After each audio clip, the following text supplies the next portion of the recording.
पाकिस्तान तहरीक इंसाफ की हुकूमत अपना तीसरा और तकनीकी तौर पर चौथा बजट पेश करने जा रही है और हमारे साथ मौजूद हैं वफाकी वज़ीर मनसूबाबंदी, तरक्की और स्पेशल इनिशिएटिव्स असद उमर साहब। असद साहब, थैंक यू वेरी मच। ये बताइएगा कि नया बजट पेश होने जा रहा है, तो आपके ख्याल में ये किस किस्म का बजट होगा? आवाम के ऊपर कोई बोझ तो आपको डलता नजर नहीं आ रहा। उसकी जो बेसिक डायरेक्शन है वो एक ग्रोथ ओरिएंटेड बजट होगा और जाहिर है कि वज़ीर आज़म की बड़ी वाज़ेह डायरेक्शन है कि कम से कम आम आदमी जो है उसके ऊपर कोई बोझ ना पड़े।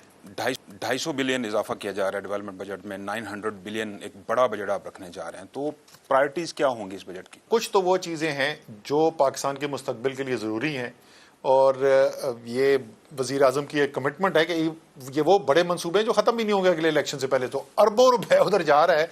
उसके अंदर 3 बड़े डैम्स हैं जी, आपका दियमिर बादशाह है, मोमंद है, दासू है, जिसके ऊपर काम चल रहा है। एक वो बहुत बड़ी एलोकेशन है और ML1 इंशाल्लाह ताला जो हमने शुरू करना है वो इसके साथ साथ है। तो सोशल सेक्टर के अंदर बड़ा एम्फेसिस है इसके अंदर।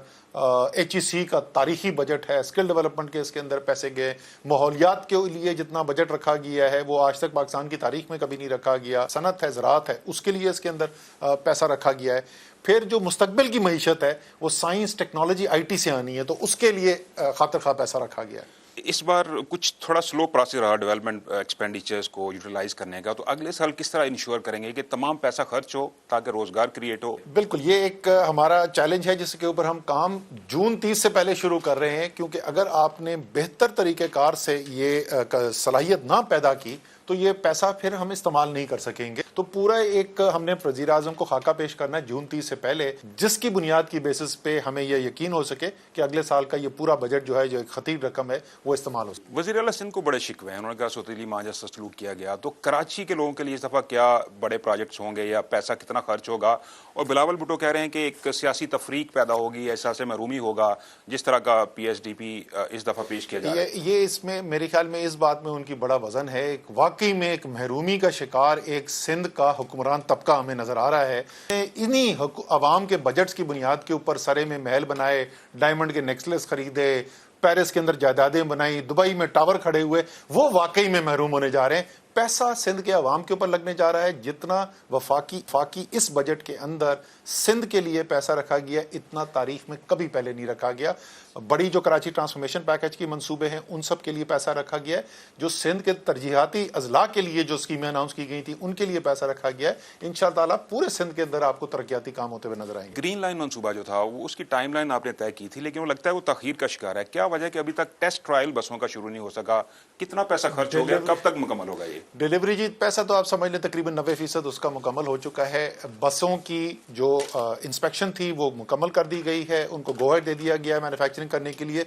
जुलाई के आखिरी हफ्ते या अगस्त के पहले हफ्ते के अंदर बसें जो हैं वो कराची पहुंच जाएंगी और अगस्त के वस्त से उसकी जो ट्रायल रन होने शुरू हो जाएंगे। इंशाल्लाह ताला सितंबर के अंदर आप देखेंगे बसें चल रही होंगी। हुकूमत का दावा यह है कि मुआशी इस्तेहकाम आ चुका है और हमारा फोकस जो है वो अब डेवलपमेंट के ऊपर है। हमने इसको 5 से 6% पे लेके जाना अगले 2 साल में। IMF प्रोग्राम के अंदर रहते हुए क्या ये पॉसिबल है कि गवर्नमेंट डिलीवर कर सके, खुल के खेल सके, ताकि आवाम को रोजगार मिले और एक मुआशी तरक्की सामने आए? तहरीक इंसाफ की हुकूमत आई कि 1 साल के अंदर $20 अरब का खसारा था। इस साल की जो आपको ये जो 4% शरह नमू नजर आ रही है, ये सरप्लस के साथ है, खसारा है ही नहीं। और अगले साल लग रहा है ऐसे कि कुछ खसारा होगा, लेकिन वो खसारा भी एक बहुत मामूली खसारा होगा, वो 2% GDP से भी कम है।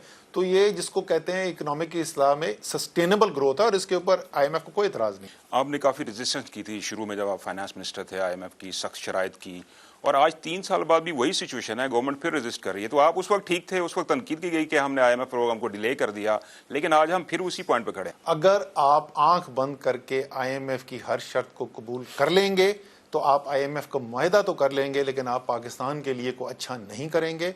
इसलिए उस वक्त भी सख्त नेगोशिएशन की ज़रूरत थी और हमने ज़्यादातर बातें IMF से मनवाई उस वक्त।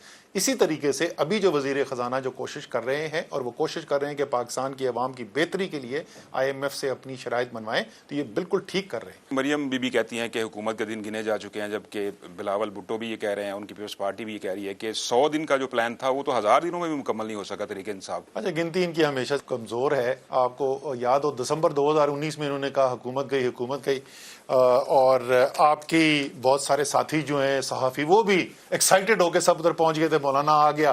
مولانا آ بھی گئے, مولانا چلے بھی گئے, حکومت ادھر ہی رہی. پھر اگلے سال انہوں نے پھر گنتی شروع کی, اکتوبر میں گئی, دسمبر میں گئی, مارچ میں گئی. ابھی کوئی نئی تاریخ دے دیں گے, پرانا کام. تو بجٹ ویلے بیٹھے ہوئے بیچارے تاریخیں ہی دیتے ہیں آج کل. تو بجٹ پاس کرانے میں کوئی مشکل تو نہیں ہوگی, کیونکہ پیپلز پارٹی نے سارا اختیار دے دیا شہباز شریف کو کہ وہ جو فیصلہ کریں گے ہمیں قبول ہوگا.